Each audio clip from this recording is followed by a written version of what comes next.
Hello, friends, and welcome back to our mini workshops. This is the mini workshop on how to score for interactive projects. And our amazing founder and CEO, Emily Craven, is going to go ahead and walk us through what that looks like. So, Emily, go ahead and give Thank us you. the information. Appreciate. Mhm. So this one is for the musicians in your group, right? So there is a bunch of amazing ways that music really adds to the interactivity of a story. If you think about a movie that does not have a soundtrack, it sounds very weird to have the absence of a soundtrack. And there's even an amazing example YouTube of like a minute of Jurassic Park with no soundtrack and a minute of Jurassic Park with soundtrack, and how much of a difference it makes to tension and mood and atmosphere. And so music is a really integral part of something feeling immersive and emotionally driven, right? And so there are a bunch of different ways that you as a musician can do that. So obviously, like you can lead an experience as a music-based experience. In a couple of the previous workshops, you heard me talk about like, if you're great at writing parodies, you could do like a parody experience through Edmonton and all of those kind of things, right? But when we are looking at, okay, you have come together with a team. Your team has a writer, maybe it has a visual artist, maybe it has an actor, and you're planning to have some sort of audio, whether it is to build atmosphere or whether it is to add to the voiceover narration that is happening. We are going to talk a little bit about how do you adapt music where you might be singing vocals in an album for like country and western songs or whatever that might be. How do you adapt that to the scoring of audio narration, um, film, sound design, etc. So let's share our screen here and dive on into it. So this is all about diversifying your craft, right? If you are a musician who normally busks or normally plays shows at night, who normally launches like regular singer-songwriter albums, we're just about trying to help you diversify your craft so that you might be able to start building out music for interactive theater, and you might be able to start doing music for film or for television. So like, what are the different avenues that you could get into, whether it's games, all the way through to continued physical performances that help you diversify your craft to be able to make more money and more revenue from that. So, a couple of things to think about when we're thinking about, okay, this is a 2-day experience. There are a lot of writing and stories that are going to happen. We're going to be very ambitious. We're going to be like, we want to have a full script. We want to have all of it audio narrated, and we're going to have all of it scored in 48 hours. And chances are that just is not going to happen, right? And so, how do we take large amounts of material, whether it's a script, whether it's a video, whether that's audio narration, and how do we tackle that, right? Particularly if we're working with a team that's building out maybe a choose your adventure, which has multiple pathways, right? So, like, and down one pathway, it might be a sad, destructive ending. Down another pathway, it might be a love story. And down another pathway, it might be a jaunt through time, right? And all of those are going to have different musical sounds. So, how can you go about tackling those multiple threads?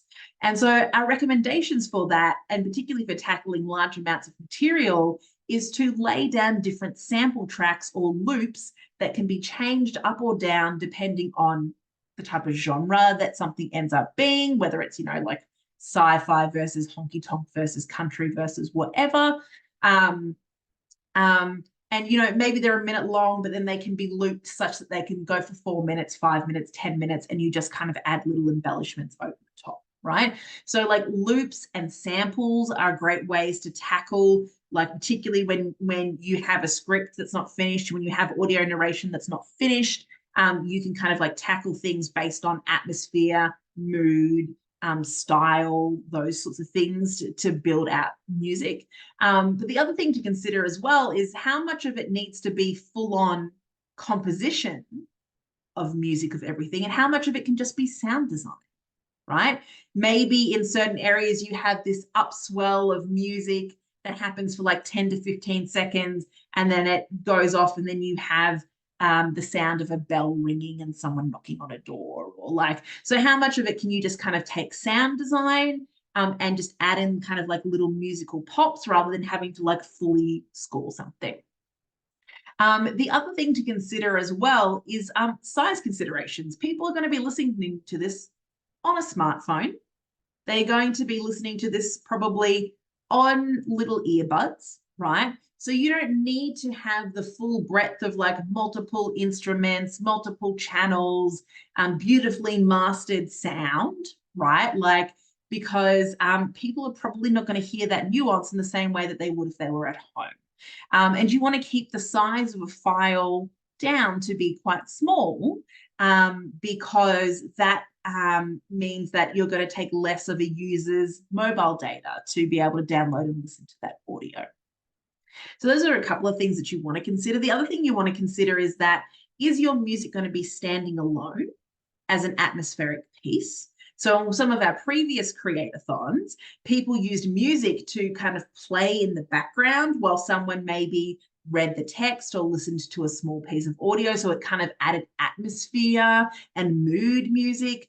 They used music to kind of build atmosphere as you walked from one location to the next, where like all of the action had happened at the previous location, but they wanted kind of like some mood music to kind of add to the immersiveness to get between there and the next location. So all of that can be pre-built without you not knowing what's in the script or exactly what is being said.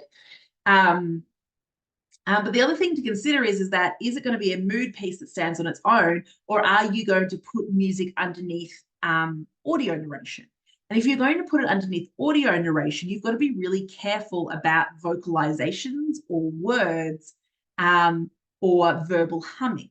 Because if you've got singing in the background of voiceover narration, those two voices are going to clash and people are going to struggle to pay attention to one or to the other. So you don't want the music to have any words to it, and even humming could be potentially too distracting, right? So those are also things that you want to consider as well. But the other thing you want to consider is like, how can music lead the charge, right? How can it impact the story rather than just being the background? Where is it most important for the music or the sound to take the leading role over some voiceover narration or general narration of the story, right? So what can be told through music that can't be told in words? Now, if you were going to go the more traditional route of like scoring underneath voiceover narration or over the top of video, there are a couple of things that you should consider about adjusting your workflow. You want to make sure that you're talking to your team and clarifying the vision. What is the mood that we're trying to get? What is the vibe that we're trying to get? How does that tone or vibe change from the start to the end of the scene? But also, like, are they envisioning 80s sci-fi synth, or are they envisioning like Star Trek orchestra sci-fi, right? Like, so getting like an idea of that clarity around the vision for that sound. But also getting descriptions for sound, because a church bell sounds very different from a handheld bell, sounds very different from a dog bell or a cowbell, right? You also want to build up, as we said, sample moods in preparation. If you know it's going to be a sci-fi, there's going to be some drama, there's going to be some downtime, there's going to be some love, you can kind of start to build sample scenes around that. And then when you have kind of a completed script, like spending the time to go through the script and being like, where are the points where the tension changes? Where are the points where pacing picks up or down? And where are the points where if I'm not scoring the whole thing, but I'm just like scoring the tension-based moments, like where are those moments in a script, so that I know that when I'm creating audio for them, what do I need to have prepared? And the other thing that you want to note is that transition in moods sudden or slow? So if it's slow, you're kind of foreshadowing beforehand, leading up to the main event or the trigger point. Or if the transition's sudden, are things suddenly swelling in and coming up? So those are some of the things that you might want to consider when you're thinking about the flow of taking what's in the script and trying to translate it into the music and the mood behind that. Do we have any questions? Yep.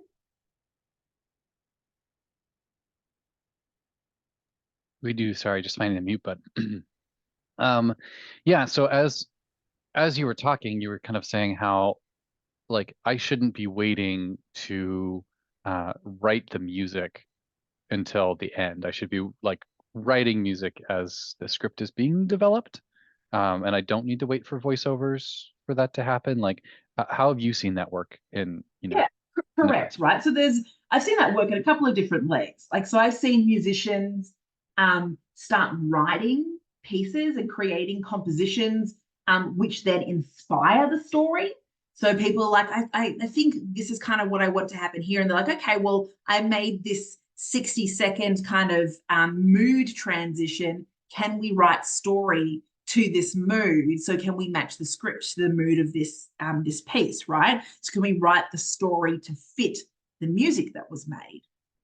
So, and music can like inspire the characterization and all of those kind of things. But I've also seen um, um, I've also seen people, as I said, build loops based off mood and genre, right? Where they'll build like a minute here, a minute there. And so what they'll do is they'll have 3 pre-made loops that they can do, and then they'll just build over the top of them, depending on what matches things the most. If it's music led, like a parody song or I don't know, a monster's eating music in the city or whatever that might be, right? You can create short, like 15 to 20-minute samples of the music that is being eaten or whatever that might be. So it doesn't have to be like a full scoring. So you can create a bunch of samples up front based on the ideas. And that music can actually inspire the storytellers and the team, the visual artists of the team as well. Fair enough. So 10 to 15, 15 to 20 seconds, right? Not 15 to 20 minute. Correct. Correct. Seconds. Okay. Yeah. Correct. Yeah. But also the other thing you could also consider as well is that sometimes you won't get the chance to record, say, all of the voice narration or all of the film scenes that you want to do, right? And so maybe you decide collectively that the music that you want to write actually leads you from one location to the next, right? And so what you're doing is you're writing the pieces that build mood between one scene and the next. So you don't even need to wait for a completed script. You just need to know how the mood changes from location A to location B. And that it'll probably take people 3 minutes to walk. So you make a 3-minute loop that builds the right atmosphere. Good, because I was concerned about having to wait until like that last 2 hours to try to squeeze in all of that No, music and I creation. think the key thing to remember is that so some of the people in previous like create-a-thons, they were very ambitious in how big their story was, and so they knew they couldn't record all of the voiceover narration for it, right? And so what they did was they picked parts of scenes where the characters interacted with dialogue. And so they only did those in like voiceover narration. But then at the top of each page, they had like 2 to 3 minutes of mood music that was meant to be playing while somebody read a script, right? And they built that mood music separate from script, separate from audio narration, right? So like it's almost like building up contingency. You're building up contingency samples so that you can be like, let's use this as mood music for this one, this is mood music for this one, this is mood music for this one. And if we get time to put it behind narration, great, right? And we can do that and we can build that in. Because don't forget, like you're creating something together across 2 days, but many of the teams from our create-a-thons then spend the next 2 to 3 weeks tweaking the music that they made and putting it together with the audio samples, right? So it's about getting like kind of completed vibes in a way. And if you get to like mix it all together, amazing. But if you don't, like, that's okay too. Yeah. So then, last question. So what software have you been seeing people use to mix music and audio narration and all of this stuff? Because at some point there's going to be a technical tool, right? Yeah, that's true. So generally, we just encourage people to download the free software Audacity. It allows you, so as long as you have like plugins for your instrument that go into something that can be plugged into a laptop, you can then use Audacity to record direct music, or you can obviously use online tools. I know that people have preferences for like GarageBand versus, you know, Pro versus different things. They can do digitally. So it depends on you, but like Audacity is a great free tool. Download it beforehand. Figure out how your instruments plug into your laptop beforehand is what I would encourage. But something else that I was actually thinking about as well is that if you are a good improviser with music too, when people are potentially going to do voiceover narration for the thing, for the script, you could just go in there with the voiceover narrator and improvise the music right next to the microphone as they're going through, right? So like if you have good jazz improvisation or whatever that might be, you could actually be playing it while they're recording the audio at the same time. But the other thing that you could do as well is that you will have generally a pretty good idea of what the script is by the end of day one.